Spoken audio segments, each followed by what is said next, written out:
अपना ही खून जब गलत हो। मैं अब तुम्हारे साथ नहीं रह सकता, चली जाओ मेरी ज़िंदगी से दूर। मुझे तलाक चाहिए, अगर तुम नहीं दोगी तो मैं दूंगा तुम्हें। यह कह रघु गुस्से में अपनी बाइक स्टार्ट कर निकल गया घर से बाहर और रोली बैठ रोती रही अपने कमरे में। रघु की माँ सब कुछ सुन चुकी थी। बचपन से ही लाडला था रघु उनका। रघु के पैदा होने के बाद एक दुर्घटना में उसके पिताजी का देहांत हो गया था। तब से उसकी माँ ने ही अपने माता पिता दोनों का प्यार दिया था। घर चलाने के लिए कमाना भी तो था, साथ ही साथ रघु छोटा भी था। अकेले थी वो, परंतु फिर भी अपनी समझदारी से वो मुश्किल समय भी निकाल चुकी थी। रघु को पढ़ा लिखा कर उसे अपने पैरों पर खड़ा कर दिया था। रघु एक अच्छा मल्टीनेशनल कंपनी में जॉब करने लगा था। वही उसकी मुलाकात रोली से हुई थी और कुछ समय के पश्चात दोनों में प्यार हुआ और दोनों ने शादी करने का फैसला कर लिया था। हालांकि रघु की माँ को यह रिश्ता मंजूर नहीं था, परंतु अपने बेटे की खुशी के लिए वो रोली को अपनी बहू बनाने के लिए तैयार हो गई थी। दोनों का विवाह हो चुका था। वो दोनों बहुत खुश थे, परंतु रोली का रघु की माँ के प्रति रवैया शुरुआत से ही खराब था। दोनों ही एक दूसरे को पसंद नहीं करती थी। दोनों का एक साथ एक छत के नीचे रहना केवल मजबूरी थी, क्योंकि रघु दोनों को बहुत प्यार करता था। दोनों के बीच के कलेश को सुलझाना, आपसी सुलह करवाता। देखते ही देखते कब 6 साल बीत गए पता ही नहीं चला। अभी तक रघु और रोली के जीवन में किसी नए मेहमान ने दस्तक नहीं दी थी। रघु की कंपनी ने उसे प्रमोशन दे दिया था, अच्छी पोस्ट पा ली थी रघु ने अपनी मेहनत के दम पर।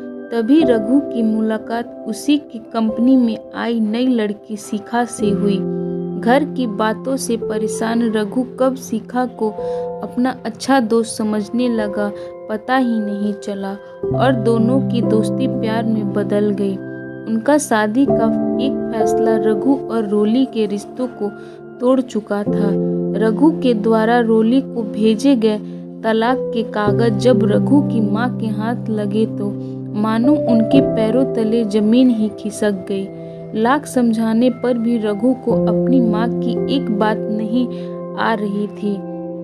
रोली टूटती जा रही थी। रघु की माँ से उसकी हालत नहीं देखी जा रही थी। वो बार बार रघु को समझाने की कोशिश करती, परंतु रघु को समझना असंभव सा था। उसने ठान लिया था कि वो रोली का त्याग कर शिखा के साथ अपनी नई जिंदगी की शुरुआत करेगा। उसके इस फैसले ने उसकी माँ को रघु के खिलाफ जाकर रोली का साथ देने के लिए मजबूर कर दिया था। वो खुद रोली को वकील के पास रघु के खिलाफ मुकदमा दर्ज कराने के लिए ले गई। आज तक वो रोली अपनी सास से लड़ती झगड़ती रही। आज उसी में उसी माँ का रूप दिखाई दिया।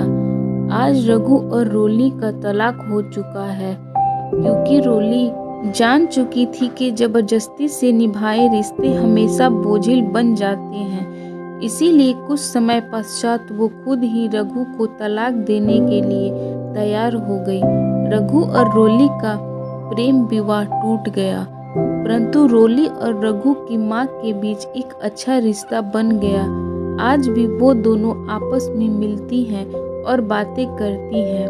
रघु शिखा से शादी कर अपना दोबारा तो घर बसा चुका है, परंतु उसका यह नया रिश्ता कब तक चलेगा यह कोई नहीं जानता, क्योंकि शिखा की तरह रोली भी उसकी खुद की पहली पसंद थी। रघु की माँ चाह कर भी कुछ कर ना पाई, क्योंकि वो जानती थी कि उसका अपना ही खून जब गलत है तो किसी और की दोषी ठहराने का क्या फ़ायदा।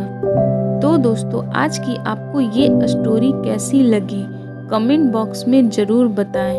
और अगर आप मेरे चैनल पे नए हैं तो चैनल को लाइक, शेयर और सब्सक्राइब करना ना भूलें।